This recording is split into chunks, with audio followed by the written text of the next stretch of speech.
இவங்க எல்லாமே நம்ம ப்ரௌனியோட குட்டிங்க தான். எப்படி இருக்காங்க பாருங்கள், சும்மா ஜம்முன்னு வாட்டஞ்சாட்டமாக. பொட்டைக்கெல்லாம் கருத்தடை பண்ணிட்டேன், கெடாங்க தான் இருக்கிறாங்க. எப்படி இருக்காங்க பாருங்கள். இதில் வந்து ப்ரௌனி மட்டும் இருக்க மாட்டான் அந்த கும்பலில். ஏன்னா நான் கருத்தடை பண்ணிவிடுவேன்னு பயந்துட்டு வரமாட்டா. 2 முறை பிடிச்சி விட்டுட்டான் அவளை. ஒரு முறை சிடி இருக்குது பண்ண மாட்டேன்னு டாக்டர் சொல்லிட்டாங்க. இன்னொரு முறை எப்படியோ அப்பாயின்மெண்ட் வாங்கி பண்ணிடலான்னு பார்க்கக்குள்ளே காவால போய் இறங்கிட்டா. அந்த பாருங்கள், அந்த குட்டி இப்போ போட்ட 3 குட்டியில் ஒரு குட்டிக்கு வந்து பார்வை வந்துருச்சு. அந்த மெரூன் கலர் குட்டி, நாமம் போட்ட குட்டிக்கு. இந்த 2 கேட்டுக்குள்ளே வெள்ளை குட்டி போட்டுக்கிட்டு இருந்தேன். அப்போது இவனுக்கு பார்வை வந்துருச்சு. அந்த மெரூன் கலரில் வெள்ளை கலர் நாமம் போட்டு போகிறான் பாருங்கள். அவனுக்கு பால் வாங்கிட்டு போய் ஊற்ற பயந்துட்டு கிடந்தா. அங்கே இருக்கிறவங்களாம் அப்படி பேசுவாங்க, ஏன் இங்கே கொண்டு வைக்கிறவங்க வீட்டுக்கிட்ட இட்டுட்டு போகலாம் சொல்லுவாங்க. பயந்து நைட்டில் போய் பால் வைப்பேன், குடிக்க மாட்டான்.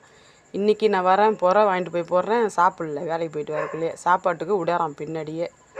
மனசே எனக்கு கஷ்டமாக இருந்துச்சு. சாப்பாடே வேணாம், அந்த குழந்தை இன்றைக்கி நம்ம பின்னாடியே வருதுன்னு போய் சாப்பாடு செஞ்சு இப்போ எடுத்துகிட்டு வந்து போடுறாங்க. மனசு கேட்காம.